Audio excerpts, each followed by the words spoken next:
Olá, meus irmãos, que a paz esteja com vocês.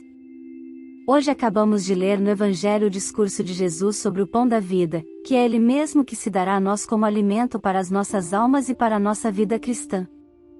Como costuma acontecer, contemplamos duas reações bem diferentes, por parte de quem escuta. Para alguns, a sua linguagem é muito dura, incompreensível para a sua mentalidade a palavra salvadora do Senhor. São João diz, com uma certa tristeza, que, a partir daquele momento, muitos discípulos o abandonaram e não mais andavam com ele. E o mesmo evangelista dá-nos uma pista para entender a atitude dessas pessoas: não acreditavam, não estavam dispostas a aceitar os ensinamentos de Jesus, frequentemente incompreensíveis para eles. Ouçamos o Santo Evangelho. Pelo sinal da Santa Cruz, livra-nos, Senhor nosso Deus, de nossos inimigos. Em nome do Pai, do Filho e do Espírito Santo. Amém. Proclamação do Evangelho de Jesus Cristo segundo João. Glória a vós, Senhor. Naquele tempo, muitos dos discípulos de Jesus, que o escutaram, disseram: esta palavra é dura. Quem consegue escutá-la? Sabendo que seus discípulos estavam murmurando por causa disso mesmo, Jesus perguntou: isto vos escandaliza? E quando virdes o Filho do Homem subindo para onde estava antes? O Espírito é que dá vida, a carne não adianta nada. As palavras que vos falei são Espírito e vida. Mas entre vós há alguns que não creem. Jesus sabia, desde o início, quem eram os que não tinham fé e quem havia de entregá-lo. E acrescentou: é por isso que vos disse, ninguém pode vir a mim a não ser que lhe seja concedido pelo Pai.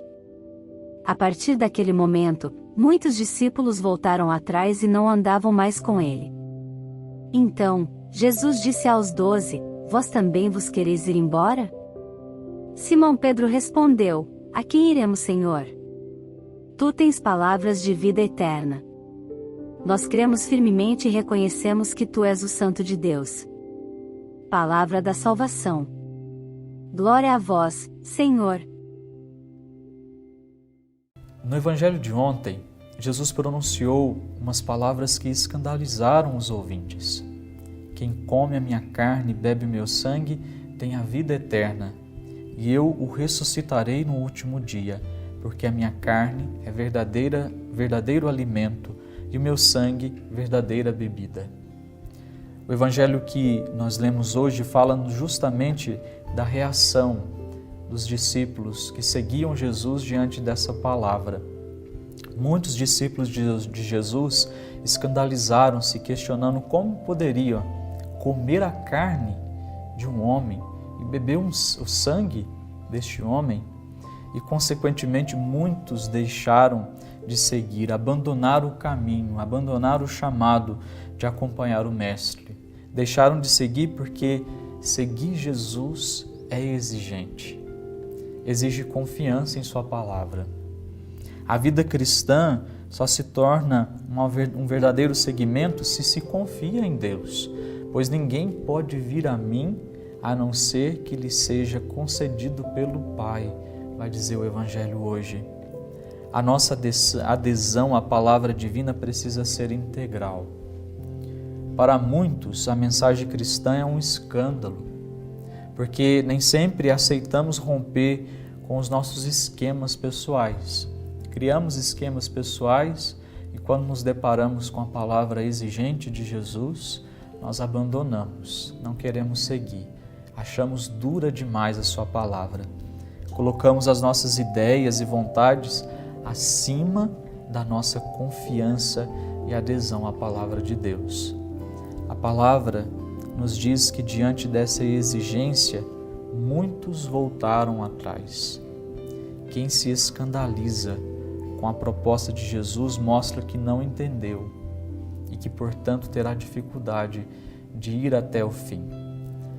Jesus voltou-se para os 12 discípulos e perguntou a eles: vós também quereis ir embora?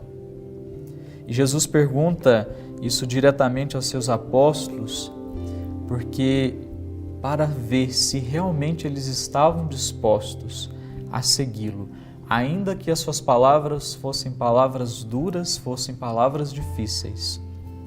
Mesmo com todas as exigências, Simão Pedro, tomando a iniciativa pelos demais, responde: a quem iremos, Senhor? A quem nós iremos? O que podemos fazer a não ser segui-lo? Essa deve ser também, meus queridos, a nossa reação diante das palavras que às vezes são palavras difíceis, duras. Senhor, a quem nós iremos? Só Tu tens palavra de vida eterna. Que nesse dia nós possamos pedir a graça de ir até o fim, de confiar na palavra do Senhor, de não desistir no meio do caminho. Desça sobre você a bênção do Deus Todo-Poderoso, Pai, Filho e Espírito Santo. Amém.